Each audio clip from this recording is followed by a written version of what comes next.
시청자 여러분 안녕하십니까. 4년 전이었죠. 사학의 명문 서강대학교가 새로운 실험을 합니다. 역대 신부님 총장이었던 체제를 전문 경영인을 영입해서 총장으로 임명하는 그런 대변혁을 했습니다. 그리고 4년이 흘렀습니다. 그 변화의 중심을 주도했던 손병두 서강대 총장님께서 이번에 퇴임을 하시게 됩니다. 그동안 4년 동안 어떻게 보내셨는지, 또 경제와 교육을 보는 눈은 어떠신지 한번 모시고 말씀을 나누는 시간을 가져보려고 합니다. 아이고, 총장님 안녕하십니까? 네, 안녕하십니까. 네. 예. 4년 정신없이 보내셨죠? 예, 제가 취임한 지가 그제 같은데 예. 벌써 임기가 다 됐다니까 정말 그 세월이 빠른 걸 실감하게 됩니다. 경영인 출신 총장 사실상 유례가 없던 일인데 4년 이번에 이제 임기를 마치시면서 소회가 좀 어떠세요? 좀 감회를 좀 짧게 좀 말씀해 주시죠. 네. 예, 남들이 그때 경영인 출신이 과연 네. 대학 총장을 잘 할 수 있을까 그런 우려도만 했고 또 저 네. 자신도 네. 이 전혀 생소한 분야에 와서 잘 할 수 있을까 여러 가지 부담감을 가져왔지만 네. 지난 4년 이렇게 큰 대가 없이 네. 임기를 마칠 수 있다는 것 그 자체가 네. 저로서는 굉장히 행복하고 네. 또 감사하다 이렇게 말씀드릴 수 있습니다. 그러시군요. 네. 총장님 스스로 4년간의 손익계산서를 우리 한번 좀 뽑아보죠. 처음에 목표하셨던 거하고 지금 이제 퇴임을 앞두시고 돌아보시는 결과하고 어떻게 달성 정도라고 할까요? 어떻게 보시는지. 그리고 혹시 또 최대로 이렇게 좀 자랑하고 싶은 게 있으시면 좀 말씀해 주시고 또 가장 아쉬움으로 남는 게 있는 게 무엇인지 한번 말씀해 주시죠. 제 스스로 저를 평가해서 얼마라고 얘기하는 것을 예. 좀 말씀드리기가 하고요. 일반적으로 이제 제가 생각하기에는 네. 어지간한 목표는 달성했다 네. 이렇게 말씀드릴 수 있겠습니다. 네. 세계석의 명문서강을 네. 이제 제가 비전을 냈었는데 네. 그 비전을 달성하기 위한 기본적인 인프라가 구축됐다 그럴까요? 예, 네. 토대가 마련됐다 네. 그럴까요? 그런 점에서 저는 이제는 배가 이제 제대로 네. 항로를 잡아서 갈 수 네. 있는 단계가 됐다. 그것이 네. 보람이 됩니다. 네. 그리고 조금 더 구체적으로 말씀하라 그러면 이제 제가 와서 이제 사실 종합대학으로서 대개 이제 외국의 명문대학이 이제 한 3가지 갖고 있지 않습니까? 비즈니스 스쿨하고 로스쿨하고 그렇죠. 메디컬 스쿨. 그렇죠. 근데 제가 와서 이제 비즈니스 스쿨도 이제 정부로부터 이제 인가를 따냈고 네. 또 로스쿨도 그랬고 이제 메디컬 스쿨만 그게 못했는데 그게 좀 아쉬운 점이십니다. 그리고 또 하나는 사실 우리 젊은이들의 인성 교육이 굉장히 부족하다 이런 지적을 많이 받습니다. 네. 네. 제가 와서 봐도 그렇고 제가 또 기업에 있을 때도 그렇고 그래서 제가 이제 전원 기숙사 생활 시키면서 인성 교육을 한번 제대로 해보자. 지금 서강대학교 전원 기숙사 아닙니다. 제가 이제 목표가 그랬는데 그래서 제가 파주에 이제 캠퍼스를 새롭게 마련해가지고 하려고 했던 그 계획이 무산된 것이 좀 아쉽고 그 2가지가 아쉬운 메디컬 스쿨 못하신 거하고 전원 기숙사 못하신 그 메디컬 스쿨 이제 가톨릭과 대학하고 통합해서 하면 되겠다 그렇게 했던 것이 안 된 것이 좀 아쉽고 나머지는 거의 목표를 달성해드리고 생각합니다. 그러시군요. 자, 지금 일반 국민들한테 사실은 가장 뭐라고 그럴까요? 크리티컬하다고 할까? 이 관심 있는 분야가 사실은 경제 그리고 사실은 내 자식 교육이라는 말이에요. 예. 그 2가지를 사실은 다 경험해본 지도자가 많지 않아요. 사실은 좀 외람되지만 송자 총장님이나 어윤대 고대 총장님도 사실은 CEO 경영하셨지만 출신은 아니시죠, 그죠? 학자시니까. 예. 손 총장님은 2 분야를 다 그냥 아주 치열하게 거쳐온 그런 경험으로 봤을 때 기업과 학교 어떻게 해보시니까요? 어떤 차이가 있으세요? 예, 경영이라는 측면에서 보면은 이 원리 면에서는 같습니다. 예, 경영이라는 측면에서의 원리는 같습니다만은 차이가 큰 것이 이제 문화입니다. 문화죠. 예, 그렇죠. 기업의 문화와 대학의 문화가 차이가 있고 또 기업은 어떤 면에서는 이 수직적인 그런 이 조직이라 그러면 대학은 상당히 그 수평적인 그런 조직입니다. 그래서 어떤 경영 목표를 달성하기가 상대적으로 대학이 좀 더 어렵다고 이렇게 말씀드릴 수 있겠습니다. 총장님께서 언젠가 그런 지적을 뭐 또 일반들도 하는 얘기지만 기업이 대학들의 이렇게 양질의 인력을 그동안에 공부를 못했고 애프터 서비스도 변변치 않았다라는 막상 대학에 와서 보시니까 과연 그 기업들이 대학한테 갖고 있는 그런 불만이 현실과 이상의 어떤 괴리 문제일까요? 아니면 실질적으로 대학이 그런 기업의 수요를 니드를 바람을 충족하지 못한 걸까요? 보시니까 두 가지 다 문제가 있다고 봅니다. 그러니까 제가 기업에 있을 때는 대학 보고 그런 이제 그랬죠. 상당히 이제 좀 비판적인 많이 불만 그런 입장이었는데 사실 이제 대학에 와서 보니까 대학의 재정이 너무나 열악합니다. 그렇죠. 그러니까 세계적인 대학과 경쟁을 하려고 하면 우리의 그 체력도 비슷해야 되는데 우리나라의 대학들이 재정적으로 굉장히 열악한 상황에서 경쟁을 해야 되기 때문에 그 점이 이제 어렵다. 그래서 기업이 무조건 대학을 이제 비평만 할 것이 아니고 외국처럼 기업이 대학에다가 많은 이 발전 후원금을 내주고 그러고 나서 왜 못하느냐 이렇게 나무라는 것이 순서일 것다. 그것이 제가 와서 느낀 거고요. 그다음 또 대학 자체로도 스스로 정말로 이런 그 세계화 추세에서 살아남기 위해서 뼈를 깎는 그런 노력이 있어야 되는데 기업에 비하면 그 강도랄까 그 위기 의식이 아무래도 약합니다. 그렇죠. 그 뭐 청년 실업 문제 같은 거 포함해가지고 반대로 대학 쪽에서 지금 와 계시니까는 기업 쪽의 바람을 지난번하고 반대로 어떤 것이 있을까요? 뭐 기본적으로 이 청년 실업의 해소는 기업이 일자리를 많이 창출해야 됩니다. 창출해야 되는데 아시다시피 요즘 우리나라의 그 기업 환경이 어렵기 때문에 일자리 창출을 하기 위한 투자가 힘든 상황 아닙니까? 그렇기 때문에 기업에 대해서 이제 무조건 투자하라. 투자를 해 주십시오. 그렇게 이야기하기는 어려운 상황이지만 그러나 이제 대학과 기업이 이렇게 산학 협동 그 프로그램을 통해서 정말로 대학에서 이 기업에 가기 전에 미리 그런 인턴이라든지 또 그 교육 과정에서 이제 캠정에서 함께 이렇게 프로그램을 만들어가면은 훨씬 대학에 기업이 필요한 그런 인재를 대학으로부터 이제 우리가 데리고 갈 수 있지 않느냐 이런 생각입니다. 이게 상하탑에 들어오셔가지고 학사 행정해 보시니까는 어려운 게 좀 정부한테 혹시 좀 바라고 싶은 그런 말씀 좀 있으면 어떤 게 있었을까요? 이제는 이 상하탑이 과거의 상하탑이지 지금은 이제 상하탑이 홀로 존재할 수 없습니다. 중요한 포인트죠. 맞습니다. 그래서 이제 지역 사회와 같이 호흡하고 이렇게 하면서 이 담을 허물어야 됩니다. 그 물리적인 담도 허물지만 소위 이 대학이 오픈 마인드, 그러니까 마음을 열고 이제 지역 사회와 이렇게 호흡하고 같이 공동체로서 살아갈 수 있는 그런 역할을 해야 됩니다. 상하탑이라는 정의 자체도 사실은 개념이 이제는 시대착오적인 거예요. 그렇죠. 지금은 대학이 홀로 떨어져서는 살 수가 없고 정말 그 사회에 필요한 그런 지식을 공급해야 되고 그런 인재를 공급해야 되기 위해서는 계속 그렇게 서로 소통을 해야 됩니다. 비슷한 말씀이지만은 총장님께서 늘 기업에 비해서 현저히 대학의 변화 속도가 떨어진다. 기업이 100마일이라면은 대학은 2, 3마일 이런 지적을 해주셨는데 그거 어떻게 좀 그 관행을 바꿀까요?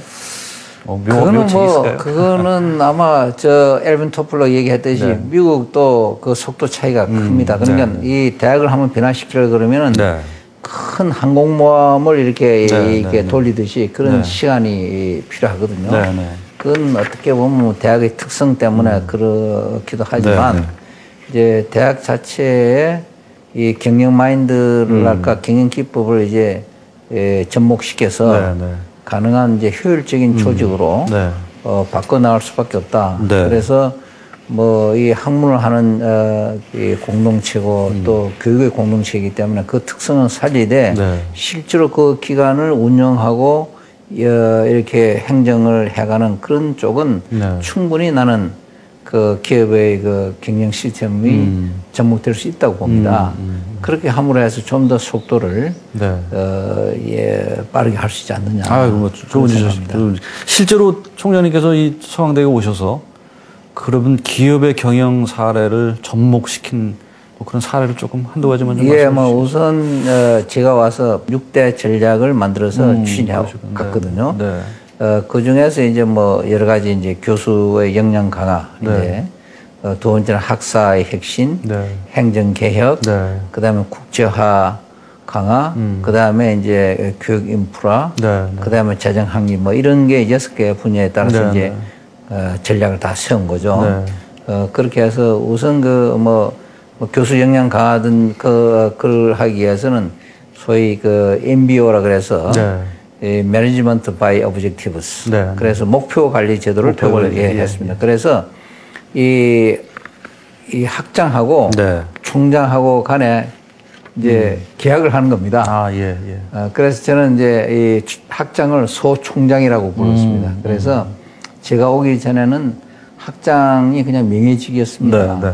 그래서 행정팀도 없고, 그걸 이제 행정팀을 만들어주고, 본부가 갖고 있던 그 권한을 네. 많이 위양해 줬습니다. 네. 그래서 자율적으로, 그 각 단과대학별로 네. 학장이 운영하도록. 네. 그렇게 한 다음에 이제 목표 지표를 가지고 저하고 계약을 하는 겁니다.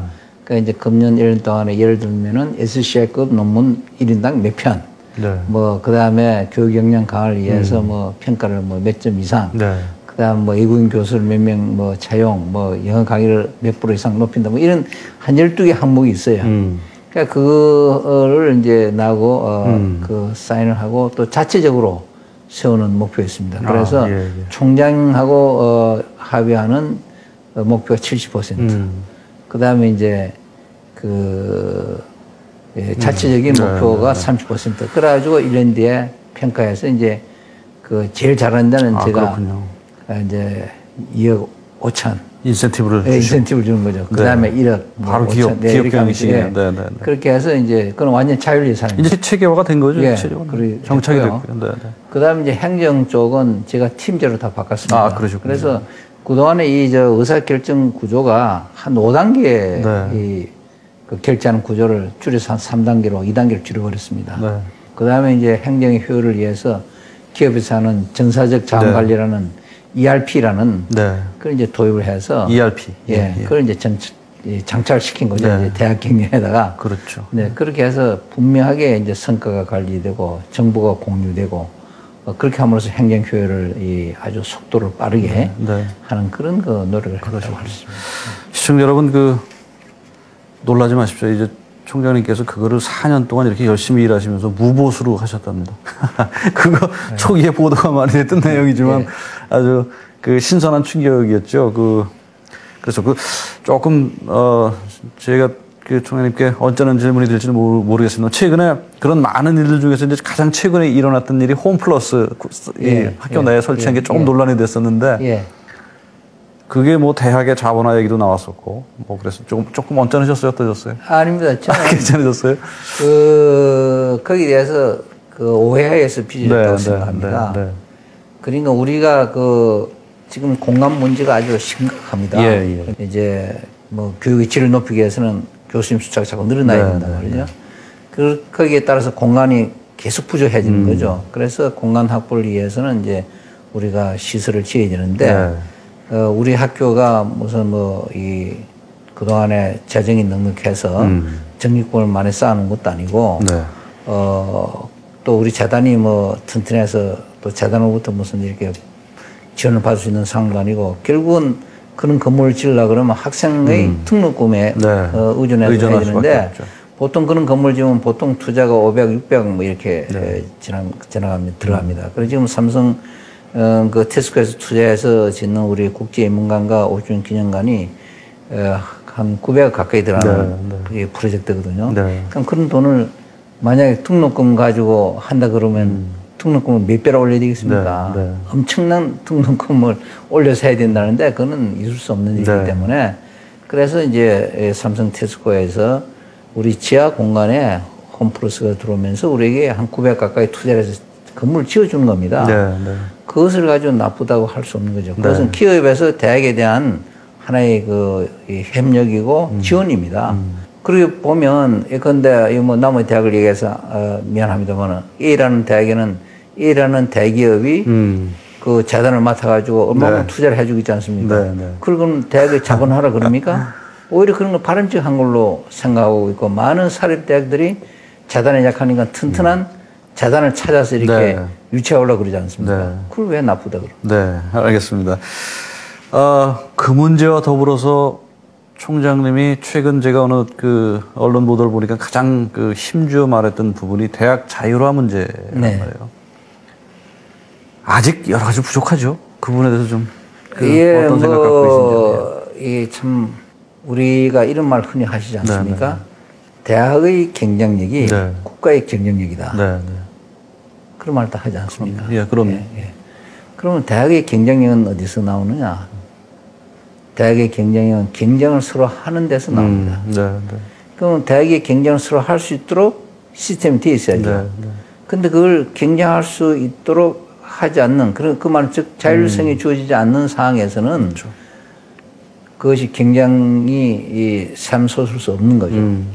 요즘 흔히 뭐 붕어빵, 뭐 교육 이런 말 있잖아요. 그런 얘기 하죠. 근데 적어도 나는 대학에서만은 특성화되고 또 그것이 그 각 대학에 서로 다르게 다양하게 그런 교육을 할 수 있어야 된다. 그러면 다양하게 학생을 선발할 수 있고 또 다양한 입시 제도가 마련될 수 있는 풍토라야 된다. 이렇게 생각하는 거죠. 그 관련해가지고 제가 조금, 이건 제가 잘 몰라서 여쭙는 거네. 그 총장님 지금 대교협 회장이시죠?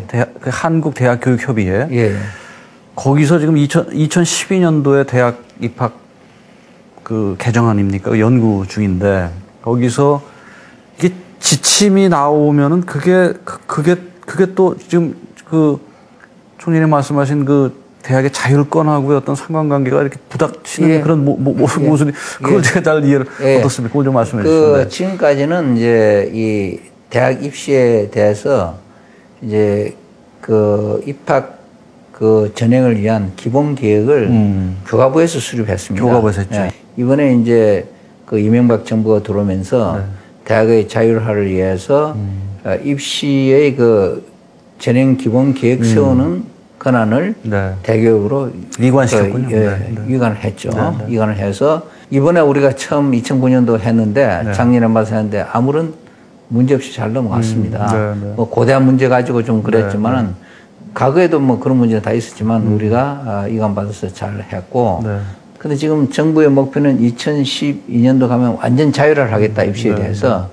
그렇게 이제 목표를 세워놓고 있는데, 실제로 지금 진행되는 걸 봐서는 상당 부분 자율화가 되고 있지만, 산불 정책이랑 그 기본 그 틀 속에서 지금 자율화가 진행되고 있기 때문에 명실상부하게 지금 입시 제도가 자율화됐다고 보기 어렵습니다. 그래서 산불 제도에 대한 근본적인 논의가 검토가 선행되어야만 2012년도에 완전 자율화가 가능할 것이다. 저는 그렇게 봅니다. 이제 임기는 이번에 총장 그만두시면서 거기 임기도 끝나는 거죠. 조금 그 총장님이 어떻게 바뀌는지 조금 프레임을 조금만 좀 힌트를 좀 주시죠. 어떻게 바뀔까요? 12년에. 그러니까 지금 목표는 지금 말씀드린 대로 지금 산불이라는 것이 그 참 어떻게 보면 이 실체가 좀 애매모호한 부분이 있습니다. 근데 2부는 뭐냐면 본고사, 그 다음에 고교 등급제를 하지 못하게 하는 거고, 하나가 이제 그 기여입학제를 하지 못하게. 그러나 이걸 분리하자는 거죠, 저는. 기여입학제는 여러 가지 문제가 아직도 현실적인 문제가 있죠. 사회적인 그 어떤 공감대 형성할 때가 이제 좀 뒤로 미루고, 앞에 두 개는 우리가 아주 허심탄회하게 터놓고 나는 이거를 뭐 산불이라는 이런 어떤 카테고리 속에 묶어두지는 말자. 그래서 이 본고사를 옛날식 본고사가 뭐냐면 영수국 중심의 지필고사를 본고사라고 그런다고 아주 교육부에 그 정의가 나와 있습니다. 그런데 지금은 그렇게 옛날처럼 돌아가서 시험을 칠 그럴 학교는 없습니다. 그러니까 그 학교의 사정에 따라서 네. 특성에 따라서 예를 들면 외국어 대학교다. 네. 네. 그럼 외국어 대학교에서는 외국어 잘하는 애 실력을 평가할 수 있어야 될 거 아닙니까? 그럼 뭐 그 논술 할 때도 네.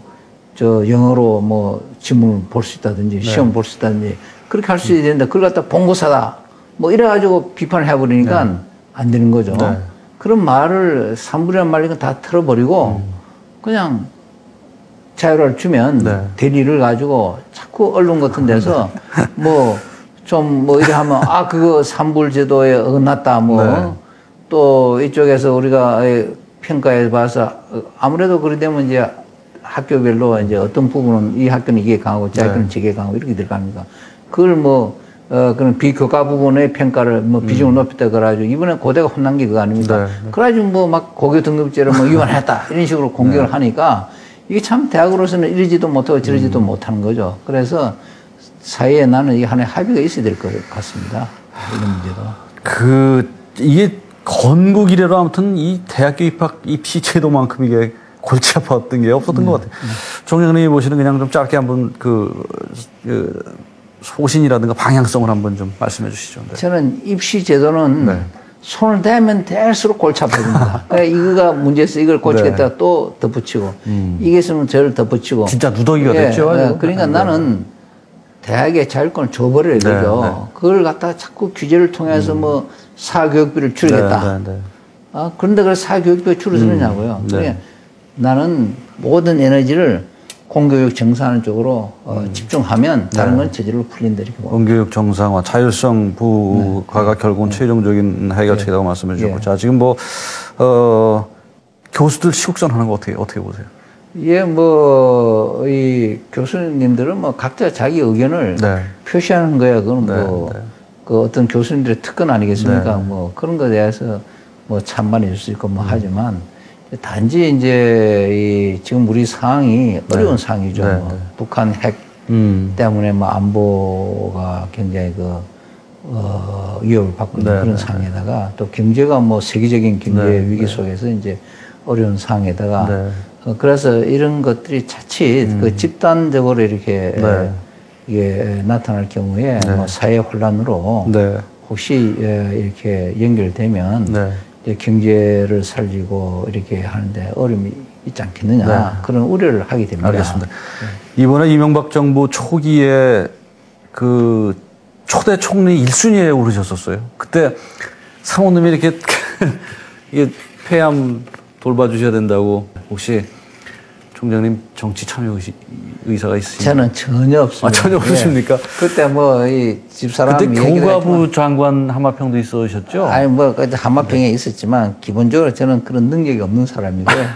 또 제 자신 그런데 뭐 이렇게 정치라는 그 근처는 갈 생각도 없고 또 그런 것을 할 만한 입장은 아니라고 봅니다. 그 뭐 정치를 하려고 하면 일찍 뭐 좀 하든지. 그래야 되고 저는 지금까지 살아오면서 뭐가 되겠다 뭘 하겠다는 것보다는 제가 40대 이후부터는 인생관이 바뀌었는데요. 제게 주어진 바로 이 순간을 충실하게 열심히 사는 것이다. 무엇이 되는 것보다는 어떻게 사느냐가 굉장히 중요하다. 인생에서는 열심히 살다 보면 또 무슨 임무가 주어지면 또 그걸 또 열심히 하고. 그래서 제가 기업하던 사람이 서강대 총장이라고 누가 언제 생각을 했겠습니까? 그래도 그런데도 불구하고 서강대학교 총장이 된 것은 그저 열심히 하다 보니까 여기까지 온 겁니다. 그래서 제가 뭐 앞으로 살아가는 동안에 우리 사회에 좀 더 봉사할 수 있는 게 있고 제가 갖고 있는 경험이나 노하우를 사회에 환원하는 것. 꼭 돈만 환원하는 게 아니거든요. 돈 많은 사람은 돈을 환원하는 것이고 그리고 지식과 경험은 사회로부터 제가 습득한 거 아닙니까? 그것을 도로 내놓음으로써 사회에 대한 그 보답을 하는 거죠. 뭐 그런 기회는 제가 피하지 않으려고 합니다. 그러나 정치만은 좀 제가. 그러시군요.